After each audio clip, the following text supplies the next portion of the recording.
नमस्कार, DD news में आप सभी का स्वागत है। मैं हूं ऋतु वर्मा। खबरों को विस्तार से देखते हैं, उससे पहले नजर डालें हेडलाइंस पर।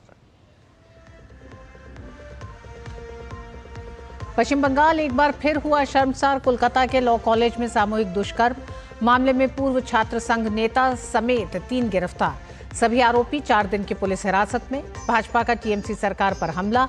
ममता बनर्जी के शासन को बताया महिलाओं के लिए त्रासदी।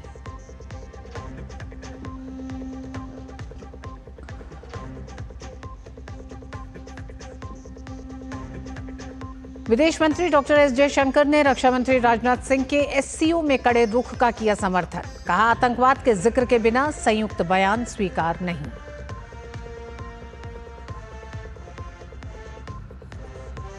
रक्षा मंत्री राजनाथ सिंह ने चीन में की कई देशों के समकक्षों से मुलाकात। रूस के रक्षा मंत्री से S-400 सिस्टम समेत महत्वपूर्ण सैन्य हार्डवेयर की खरीद पर हुई चर्चा।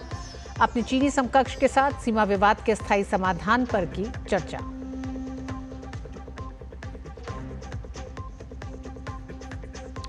राष्ट्रपति द्रौपदी मुर्मू ने एमएसएमई के क्षेत्र में महिलाओं के योगदान को सराहा। ग्रीन टेक्नोलॉजी को बढ़ावा देने पर दिया जोर। कहा, एमएसएमई में ग्रीन ऊर्जा की खपत को बढ़ाने के लिए भारत लगातार कर रहा प्रयास।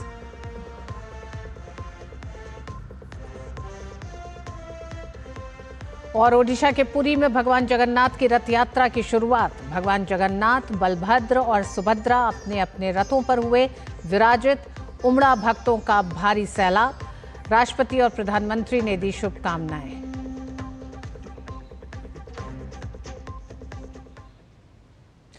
तत्कालीन प्रधानमंत्री इंदिरा गांधी द्वारा भारत में आपातकाल की 50वीं वर्षगांठ पर आज युवाओं को ये जानने की जरूरत है कि लोकतंत्र की मूल भावना पर हमला था। भारतीय जनता पार्टी के युवा मोर्चा द्वारा आयोजित मॉक पार्लियामेंट के उद्घाटन सत्र को संबोधित करते हुए विदेश मंत्री डॉक्टर एस जयशंकर ने देश को भारतीय संविधान पर हमले की याद दिलाई। देखिए विशाल बैरिस्टो की विशेष रिपोर्ट। साल 1975 में भारत की तत्कालीन प्रधानमंत्री इंदिरा गांधी ने अदालती आदेश द्वारा पद से हटाए जाने से खुद को बचाने के लिए आपातकाल लगाया था। इस वर्ष हम आपातकाल के 50 साल पूरे कर रहे हैं। इस मौके पर विदेश मंत्री डॉक्टर एस जयशंकर ने आपातकाल लगाने वाली भारत के तत्कालीन राष्ट्रपति की अधिसूचना को सबके सामने पढ़कर सुनाते हुए कहा कि यह आदेश हमारे लोकतंत्र पर सीधा हमला था, जिसके तहत मीडिया पर भी प्रतिबंध लगा दिया गया था। ये है उस समय का गैजेट नोटिफिकेशन, और मैं आपको उसका ऑपरेटिव सेंटेंस में पढ़ के सुना देता हूँ। I Fakhruddin Ali Ahmed, president of India, by this proclamation declare that a grave emergency exist whereby the security of India is threatened by internal disturbances. बाद में मीडिया को संबोधित करते हुए डॉक्टर एस जयशंकर ने बताया कि 1975 से लेकर आज तक चीजें कैसे बदल गई हैं।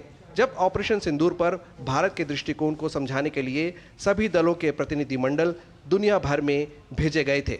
All parties going out across the world, speaking in defense of our national interest, giving the message that terrorism is not acceptable, कि हमारी नीति है zero tolerance of terrorism, and if terrorism continues, we reserve the right to defend our people. This was the message that they carried.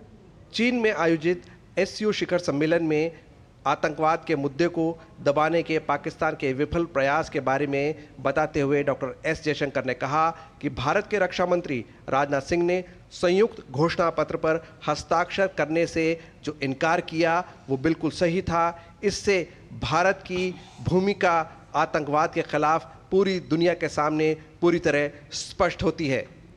सर्वसम्मति से SCO चलता है, तो एक देश ने जो है उन्होंने कहा कि हम नहीं मानेंगे कि आतंकवाद का कहीं जिक्र होना चाहिए, और राजनाथ जी ने कहा कि अगर आतंकवाद का कोई इसमें जिक्र नहीं है तो हम लोग जो है वो स्टेटमेंट नहीं मानेंगे। भारत की लोकतांत्रिक प्रणाली पर आपातकाल के प्रभाव को उजागर करने वाली पोस्टर प्रदर्शनी इस कार्यक्रम का मुख्य आकर्षण थी। आपातकाल की भयावह कहानियों को साझा करते हुए विदेश मंत्री ने बताया कि किस तरह से उस वक्त अंतर्राष्ट्रीय स्तर पर भारत को बहुत दिक्कत आती थी, क्योंकि भारत मदर ऑफ डेमोक्रेसी कहलाता है और ऐसे देश में आपातकाल का लग जाना अपने आप में डेमोक्रेसी पर एक सवाल निशान खड़ा करता है।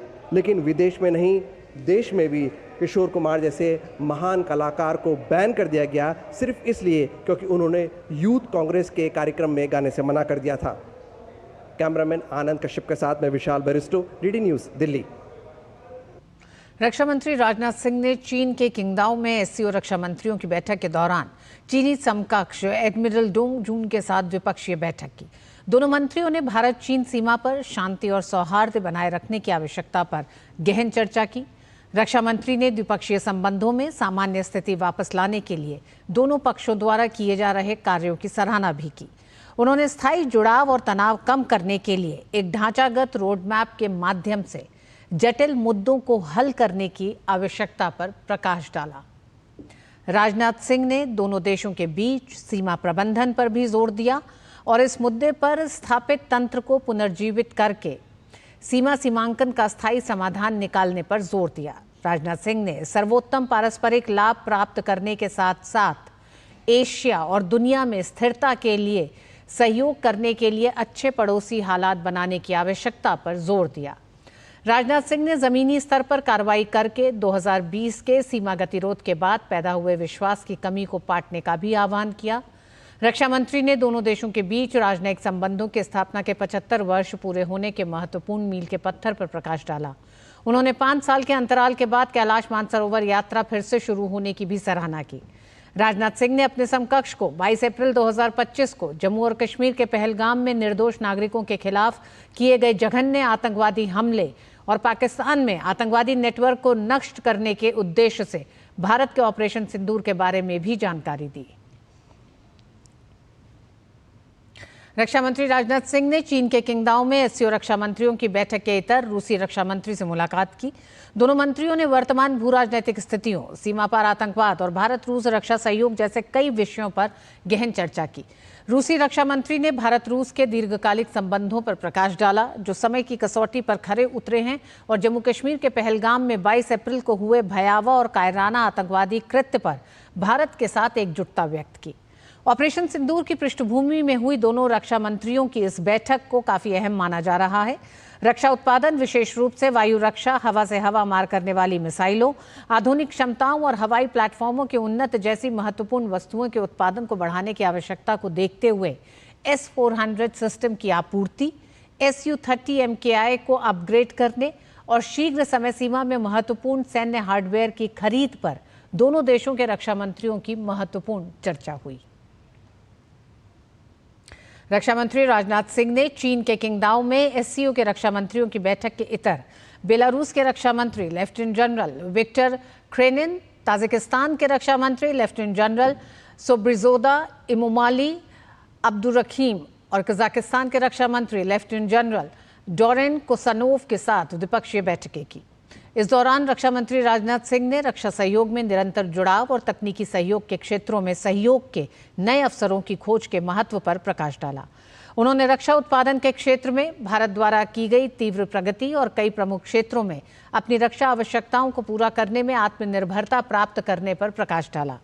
राजनाथ सिंह ने अपने समकक्षों को पहलगाम आतंकी हमले और पाकिस्तान में आतंकवादी नेटवर्क को खत्म करने के उद्देश्य से भारत द्वारा शुरू किए गए ऑपरेशन सिंदूर के बारे में भी जानकारी दी। वहीं मंत्रियों ने साझा हित के अन्य क्षेत्रों के अलावा क्षमता निर्माण, प्रशिक्षण, सैन्य तकनीकी सहयोग, सैन्य शिक्षा को बढ़ाने के लिए सहयोग जारी रखने पर सहमति जताई। पश्चिम बंगाल की राजधानी कोलकाता में एक बार फिर शर्मसार हुई है सरकार। प्रदेश की कानून व्यवस्था फिर सवालों के घेरे में है। कोलकाता के एक लॉ कॉलेज से एक सनसनीखेज मामला सामने आया है। कॉलेज की एक छात्रा ने कॉलेज के ही एक पूर्व छात्र और 2 वर्तमान छात्रों पर गैंगरेप का आरोप लगाया है। पीड़िता के मुताबिक ये घटना 25 तारीख की शाम को घटी थी। पीड़िता की शिकायत पर पुलिस ने FIR दर्ज की और मेडिकल जांच कराई। इस मामले में पूर्व छात्र संघ नेता समेत 3 को गिरफ्तार किया गया है। मुख्य आरोपी की पहचान मोनोजीत मिश्रा के रूप में हुई है, जो कॉलेज का पूर्व छात्र और छात्र संघ का पूर्व नेता रह चुका है।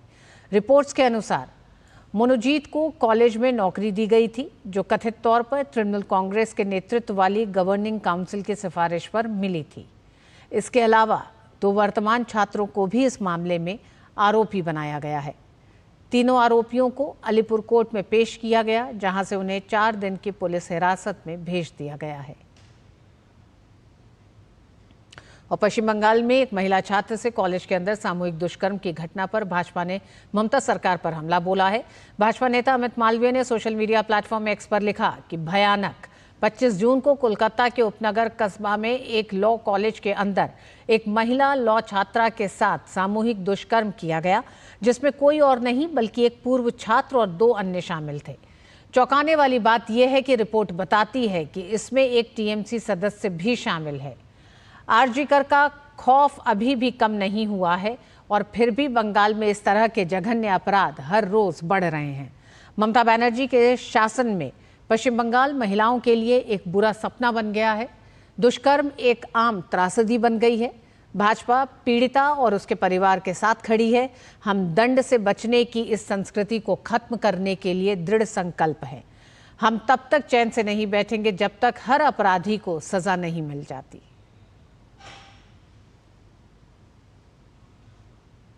नई दिल्ली के विज्ञान भवन में सूक्ष्म, लघु और मध्यम उद्यम मंत्रालय द्वारा अंतर्राष्ट्रीय एमएसएमई दिवस पर कार्यक्रम का आयोजन किया गया और इस कार्यक्रम में राष्ट्रपति द्रौपदी मुर्मू मुख्य अतिथि के रूप में शामिल हुई।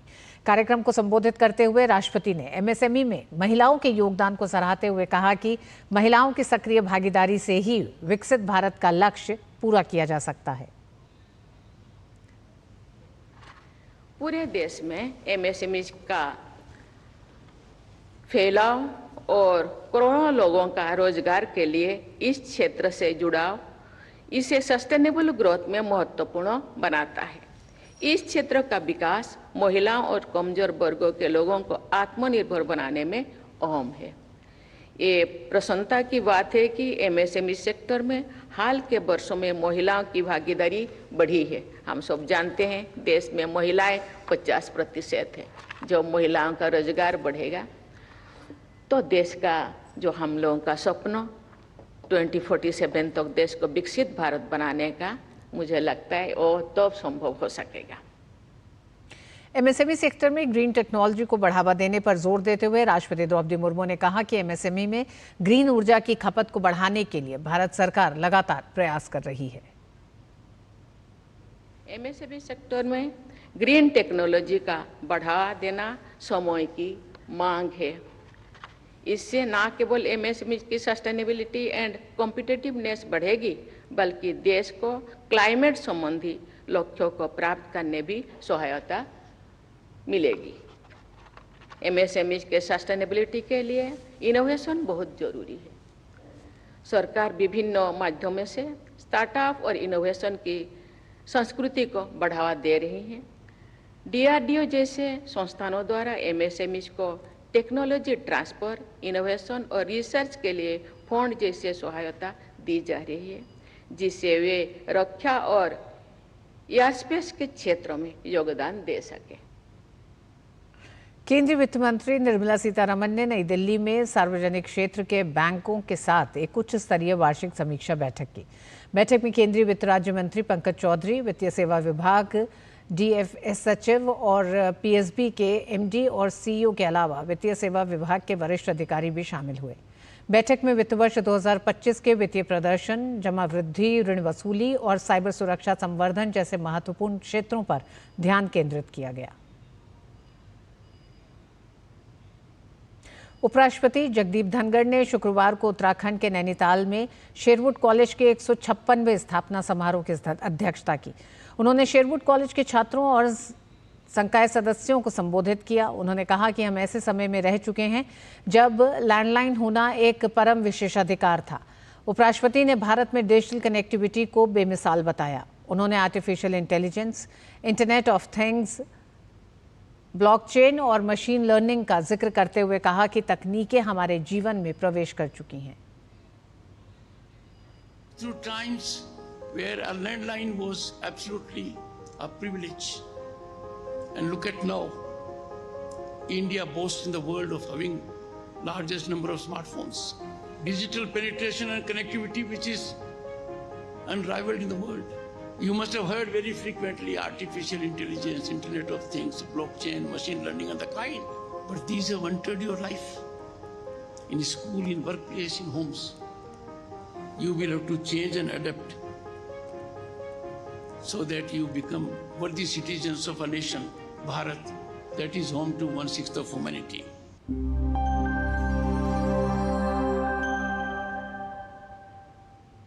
पूरा ओडिशा आज जय जगन्नाथ के जयकारों से गूंज रहा है। पुरी में आज भगवान जगन्नाथ अपने भाई बलभद्र और बहन सुभद्रा के साथ अपनी मौसी के घर गुंडिचा मंदिर की ओर प्रस्थान कर रहे हैं, जो लगभग 3 किलोमीटर की दूरी पर स्थित है। यहाँ भगवान 7 दिन विश्राम करते हैं, जिसे बहुड़ा यात्रा कहा जाता है। रथ यात्रा आरंभ होने से पहले पुरी के गजपति महाराज पारंपरिक छेर पहरा रस्म निभाते हैं। इस दौरान वो सोने की झाड़ू से रथ के रास्ते की सफाई करते हैं। ये रथ यात्रा हर साल आषाढ़ शुक्ल द्वितीया पर शुरू होती है और 9 दिन तक चलती है। रथ यात्रा के अंतिम दिन सुनाबेसा की रस्म होती है, जिसमें भगवान को सोने के आभूषणों से सजाया जाता है। भगवान जगन्नाथ के रथ को नंदी घोष कहा जाता है, बलभद्र के रथ को तालध्वज और सुभद्रा के रथ को देवदलन कहा जाता है। तीनों देवता अपने अपने रथों पर सवार होकर भक्तों के साथ नगर भ्रमण करते हैं, जिससे हर भक्त को भगवान के साक्षात दर्शन का अवसर मिलता है। उधर अहमदाबाद में भगवान श्री जगन्नाथ की 148वीं रथ यात्रा पारंपरिक उल्लास और धार्मिक श्रद्धा के साथ शुरू हो चुकी है। इस खास मौके पर केंद्रीय गृह मंत्री अमित शाह ने श्री जगन्नाथ मंदिर में आयोजित मंगला आरती में परिवार समेत हिस्सा लिया और महाप्रभु के दर्शन कर पूजा अर्चना की। मुख्यमंत्री भूपेंद्र पटेल ने रथ यात्रा की विधिवत शुरुआत की और पारंपरिक पाहिंद विधि का पालन करते हुए भगवान के रथ के सामने सोने की झाड़ू लगाकर यात्रा का शुभारंभ किया। ये विधि सेवा और समर्पण का प्रतीक मानी जाती है। भगवान जगन्नाथ को अहमदाबाद में ओडिशा के पुरी की तरह गार्ड ऑफ ऑनर दिया गया। गार्ड ऑफ ऑनर देने की परंपरा अहमदाबाद में पहली बार हो रही है। मुख्यमंत्री भूपेंद्र पटेल ने भगवान जगन्नाथ की पूजा की, पाहिंद विधि की और मंदिर से भगवान के रथ को प्रस्थान कराया। फिलहाल नगरनाथ जगन्नाथ शहर के भ्रमण पर निकल चुके हैं। पूरे साल भक्त भगवान के दर पर जाते हैं, लेकिन आज का दिन ऐसा होता है जब भगवान भक्त के घर पर जाते हैं। करीब 16 किलोमीटर की ये यात्रा शाम 6 बजे तक संपन्न होगी। मंदिर में भक्तों की भारी भीड़ उमड़ी है। और वक्त एक छोटे से ब्रेक का।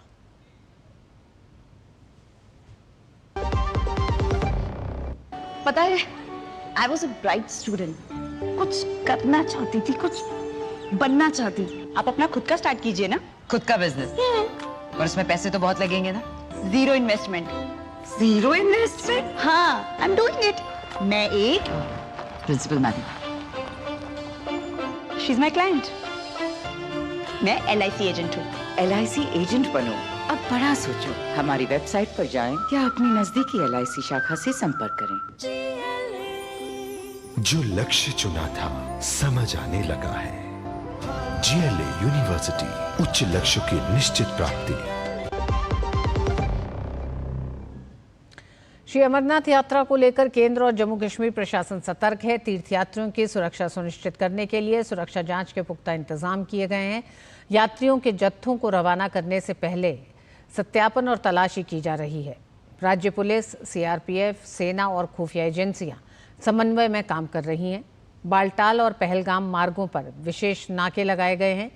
संवेदनशील इलाकों में ड्रोन से निगरानी की जा रही है, जबकि CCTV कैमरों के जरिए हर गतिविधि पर नजर रखी जा रही है। सुरक्षा अधिकारियों का कहना है कि किसी भी प्रकार के संदिग्ध गतिविधि को नजरअंदाज नहीं किया जा रहा है।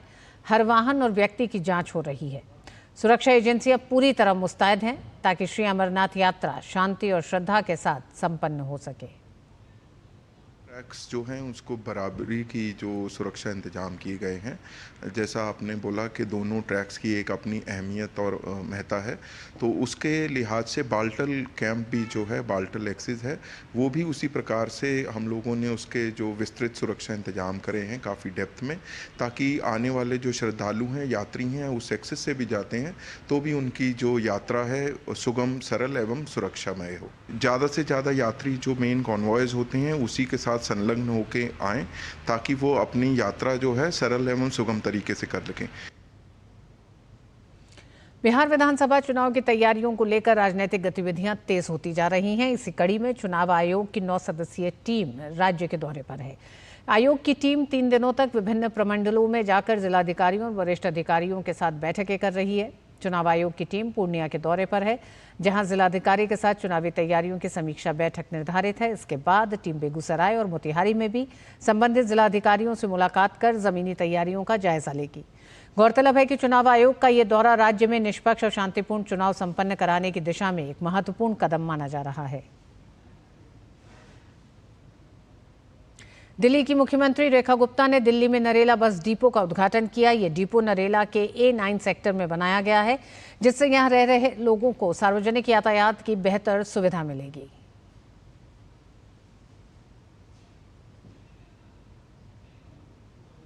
उत्तर प्रदेश में अवैध रूप से किए गए अतिक्रमण पर सरकार का बुलडोजर एक्शन जारी है। संभल के इंचौड़ा कनबोह थाना क्षेत्र से सड़क किनारे अतिक्रमण कर बनाई गई अवैध मजार को प्रशासन ने ध्वस्त कर दिया है। ग्राम अखवंदपुर काफुरपुर के गाटा संख्या 384 पर सार्वजनिक रास्ते पर मजार बनाई गई थी। जांच के लिए राजस्व की टीम गठित की गई थी। पुलिस बल की मौजूदगी में बुलडोजर चलाकर अवैध रूप से बनी मजार को हटा दिया गया। मजार पे जेसीबी चलाई गई है। ये शासन से प्राप्त निर्देश व जिलाधिकारी महोदय संभल और उप जिलाधिकारी महोदय संभल के निर्देशन में हमारी एक राजस्व टीम गठित की गई है, जिसमें मौके पर आकर के जो रोड की ज़मीन है हमारी सरकारी सड़क की, जो कि ऐचौड़ा कंबो से और ये भवालपुर मार्ग तक है, जिस पर ये अवैध मजार थी, जिसको आज नाप तोल करके ग्राम प्रधान जी की उपस्थिति में, चौकी इंचार्ज की उपस्थिति में उसको हटवा दिया गया। हिमाचल प्रदेश में मानसून की शुरुआत ने ही कहर बरपाना शुरू कर दिया है। बीते 48 घंटों के भीतर कुल्लू और कांगड़ा जिले में भारी बारिश और बादल फटने की घटनाओं ने जनजीवन को बुरी तरह प्रभावित किया है। इसी बीच मौसम विभाग ने आज राज्य के 8 जिलों चंबा, कांगड़ा, मंडी, हमीरपुर, कुल्लू, किन्नौर, शिमला और सोलन में भारी बारिश की चेतावनी जारी की है। मौसम विज्ञान केंद्र के अनुसार राज्य में 30 जून तक तेज बारिश और आंधी तूफान का सिलसिला जारी रहने की संभावना है। मौसम विभाग के मुताबिक प्रदेश के कई क्षेत्रों में तेज हवाएं चल सकती हैं। इसके साथ ही शिमला, सोलन और सिरमौर में धुंध के कारण वाहन चालकों को दिक्कतों का सामना करना पड़ सकता है। विभाग ने लोगों से सतर्क रहने और जरूरत न पड़ने पर यात्रा से बचने की अपील की है।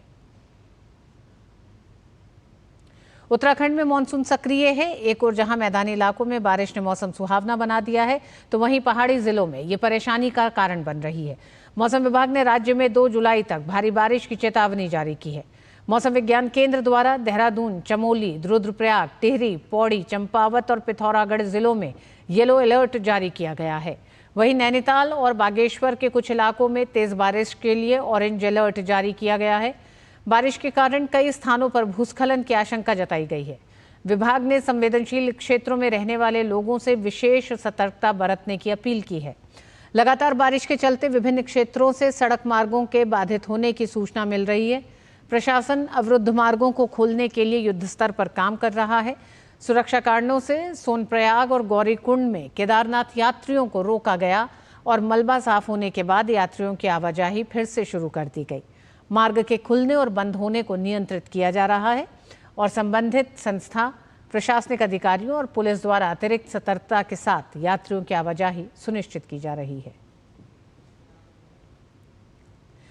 ईरान ने अमेरिका के साथ अभी किसी तरह की परमाणु वार्ता से इनकार किया है। ईरान के विदेश मंत्री अब्बास अरागची ने अमेरिकी राष्ट्रपति डोनाल्ड ट्रंप के बयान का खंडन करते हुए कहा है कि ईरान इस बात का आकलन कर रहा है कि अमेरिका के साथ बातचीत उसके हित में है या नहीं है। ट्रंप ने कहा था कि अमेरिका ईरान के साथ अगले सप्ताह बातचीत की योजना बना रहा है। अग्राची ने कहा कि परमाणु ठिकानों को हुआ नुकसान थोड़ा नहीं है और संबंधित अधिकारी ईरान के परमाणु कार्यक्रम की नई वास्तविकताओं का पता लगा रहे हैं, जो ईरान के भविष्य के कूटनीतिक रुख को प्रभावित करेगा। इससे पहले अमेरिका और इजराइल ने कहा था कि परमाणु ठिकानों पर हमलों का उद्देश्य ईरान की परमाणु हथियार बनाने की क्षमता पर अंकुश लगाना था, जबकि ईरान ने कहा कि उसका परमाणु कार्यक्रम पूरी तरह से नागरिक उपयोग के लिए है। और इसी के साथ इस बुलेटिन में बस इतना ही। डीडी न्यूज़ पे खबरें जारी रहेंगी। नमस्कार।